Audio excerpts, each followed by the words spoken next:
Is John Conrad the greatest man I ever served with? I don't know. There was this one time in Kabul when he dragged my bleeding carcass half a mile to an evac chopper. So maybe I'm biased. But the facts don't lie. The man's a fucking hero. Welcome to the Spec Ops The Line review. Okay, grab some cover. This is practically the very start of the game, Check your sights. which is honestly very, very slow, as you can probably tell. Nothing real much going on, but before this there is one key part that really gets your blood pumping, and you should check that out. That part is exciting, the rest not so much.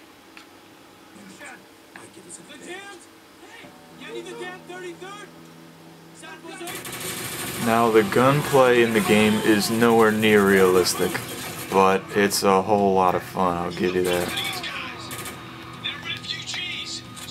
As you just saw, sand is an awesome way to take out enemies. It serves as really great set pieces, like as you just saw, but it's way too scripted and definitely not frequent enough.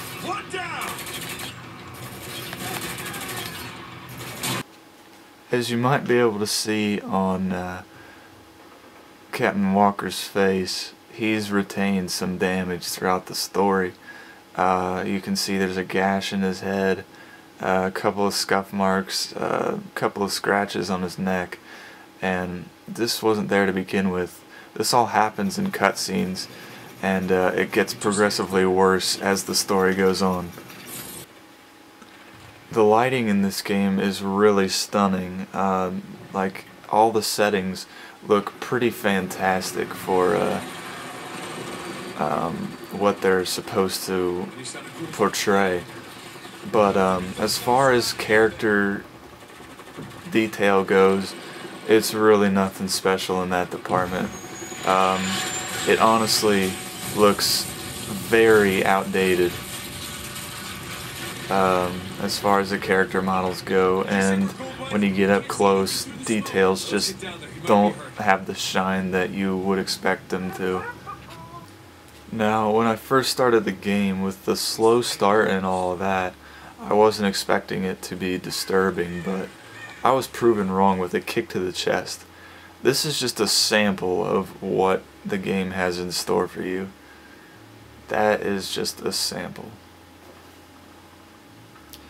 The whole basis is Americans versus Americans. Basically, nobody wants to be a part of it. They're so regretful that they're combating American soldiers when they're supposed to be rescuing people. But later on, they just get used to it and are almost taking joy in it, which is highly disturbing in my opinion. At certain parts, it just got so dismal that I really didn't want to continue. I needed just some positive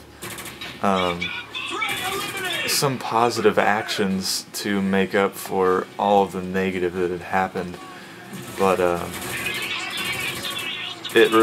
that's really not what it's about. So, you know, obviously I continued playing and got a great story experience out of it. One thing that makes this story extremely special is the fact that you have to make, I wouldn't call them moral choices, but you have to make a choice between one path or the other. And that may sound like something that's common in games today, but it's really not. It's something brand new that I have never had happen to me before. Choices take a toll on you in this game. I struggled very much with them. I had to pause the game and take a few minutes to decide what I really wanted to do, if there was any benefits to either side. And the truth is, there really is no benefits. They're all bad choices. Somebody's going to end up dying either way. And I think that's a treat, because I've never had that happen to me before. It's it's definitely great. This was an execution. And Someone's here. Follow me and stay quiet. another thing is tensions build based on choices as the team comes apart, like the forces around them. That makes it even more characterized. Get your licks in while you can, Agent. Nothing mainly is the tactics. It's normal for the CIA. Yeah, but killing U.S. soldiers isn't. Psychological characteristics are sky high. Bush, you don't know that, but true. The ending makes everything apparent. I don't want to give anything away, I've already said too much. And that's why I didn't show a scene of making choices. I want you to get this and make the decisions yourself and just be shocked at how disturbing they can be. Now, Nolan North surprisingly does the voice of Walker, and I really love that because honestly this work is probably his best, better than Uncharted, better than Assassin's Creed. I have never heard him so strongly characterize what he's been assigned to. Like, I was honestly very surprised. You hear straining, passion, pain, and anger, like he's actually going through all of this. I honestly loved it. There's no doubt about it. I'm just going to touch briefly on the multiplayer. It's fun and quickly rewarding. That's the basis of it, even to novice players. Not much new is added to the table, however, and that makes it a little disappointing.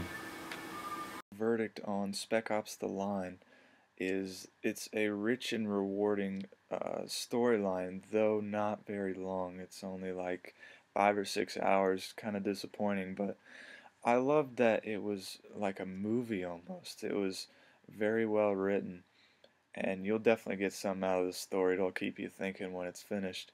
You get to make all these moral choices, and it takes a toll on your heart, tugs at your heartstrings. The multiplayer is there, and it's definitely for everybody, but it's no reason to, play it for hours on end. The load times are frequently long, but I definitely recommend picking this up just for the story even. Um, Maybe when it goes down in price a little bit because 60 is a little much for a 6-hour game. So I definitely recommend checking it out. I give it about a 7.5 out of 10. Some of the aspects weren't there, but it was definitely one of the better stories I've played this year. So that's all I gotta say. I hope you enjoyed.